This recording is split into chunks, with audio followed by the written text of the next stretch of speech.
So this is a little bit different of a video. Today I'm going to be sharing a project that I've been working on in school, and it is an oral history of my father.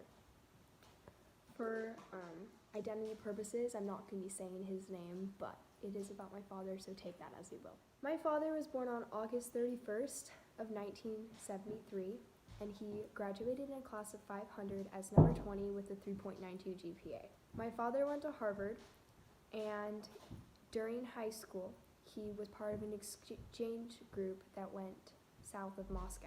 It was a really big deal. He traveled to Russia a few times in his early childhood, but I'm specifically going to be talking about his first trip to Russia. He was part of this exchange group, and he was part of the first group of kids to go to this town inside of Russia, just south of Moscow. They had tree planting ceremonies, festivals, and all sort of things celebrating what they were doing. They were even on the Russian version of Oprah, a very famous TV show here in the United States. The Russian people were very serious. They were not allowed to laugh or smile or joke, and it was very solemn and serious around everything. When they flew in, it was about 11 p.m., and through some confusion, their guides were not going to be there till about 11 a.m. So they were trapped at the airport, and once they did get to the airport, they went to a hotel which was only for foreigners. No Russians were allowed to stay there themselves. This is directly after the Cold War in the 80s, and so it was a really big deal, so none of these people got to stay there. He said, quote, "All of a sudden, we hear this giant crash in front of the doors of the hotel, like these big 12-foot glass doors. One of them went shattering, and all this glass came raining down, and there's this body flopped over the little push bar thing that you use to open a door, just flopped over, and blood's all coming out. All of this happened within the first 12 hours. People were treated differently than them, and that was something that they could definitely tell. A little bit into their trip, they were told that they were not going to be able to return because they were threatening to shoot down any planes that went into Lithuania. So they were not able to fly over Lithuania, but they had to fly all the way down to Germany instead to get home. He told me that it was very backwards there. So things that you felt like normal weren't normal. So like toilet paper was a really hot commodity, and it was really hard to come by, and they didn't use that because it just wasn't something that was readily available to them. When they got on the plane, they even found that life vests were missing. So there was about one life vest for 5 seats, which obviously, as you know, is not the proper amount of life vests that you need to be flying on a plane. And he said they were kind of dilapidated, like just not to the standard that they were used to at the time. I asked my father about the most magnificent sight that he saw, and he said it was the castles. But he said they weren't necessarily castles, he called them palaces. He said they were beautiful with all of their colors and ornate designs, and it was crazy to think that all the desolate things around them were surrounded by this beautiful, beautiful thing. So he was saying that it was really cool to see. But they were also very backwards, like I was saying, and KGB was very active at the time. He said a lot of people were scared of the government, and they were always worried, so they'd whisper inside their homes, and that kind of led to the seriousness. And it was also illegal to have any US currency.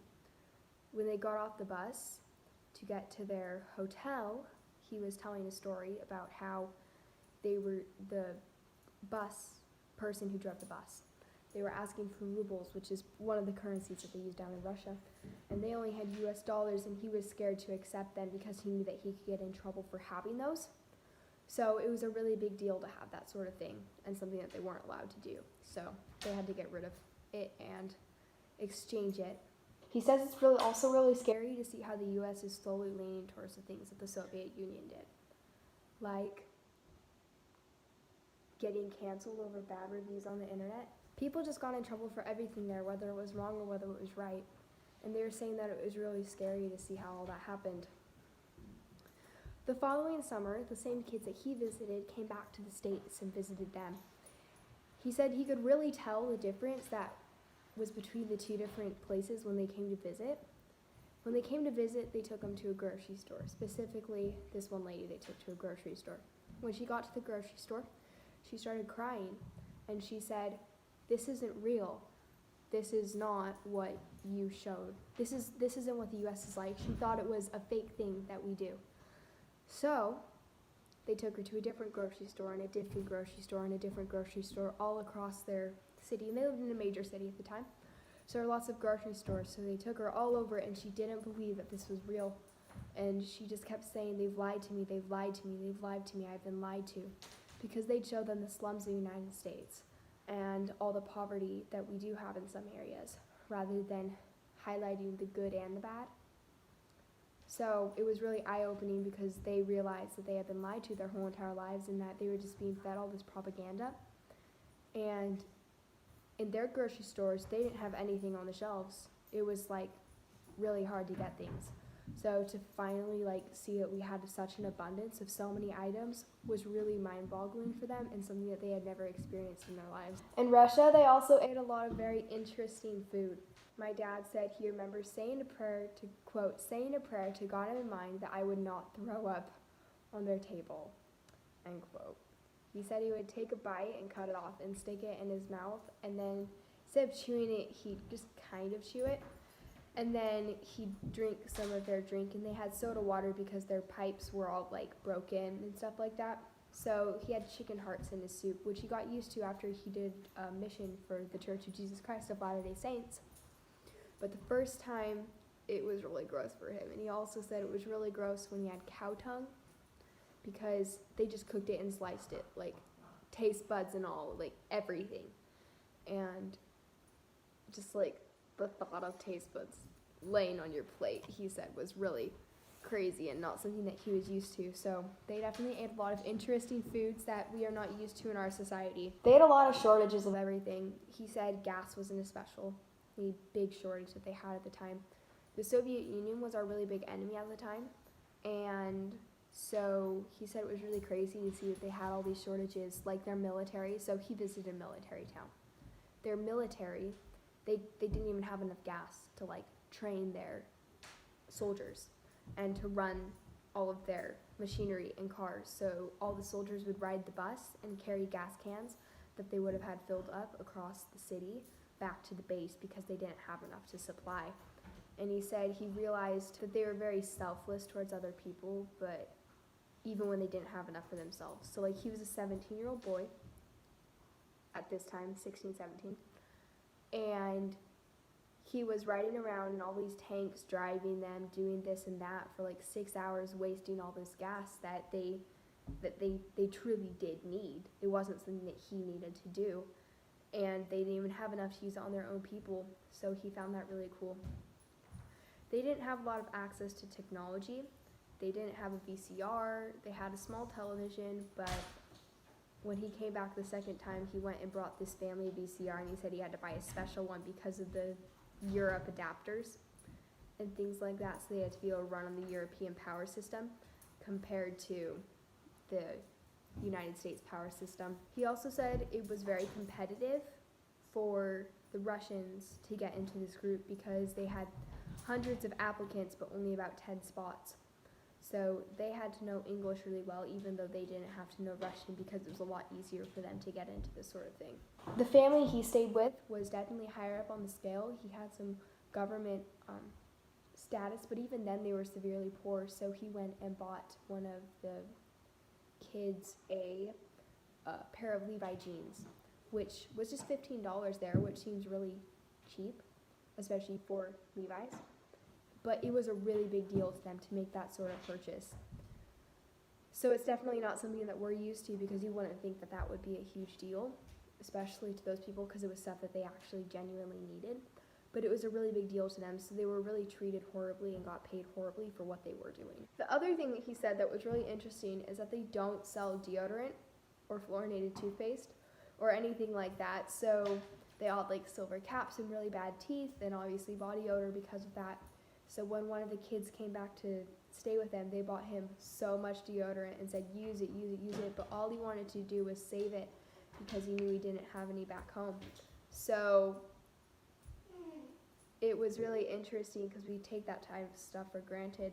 My dad did volunteer his parents to sponsor somebody, and they took her back, and he Also found it really interesting because our immigration sort of rules have kind of changed a lot since then.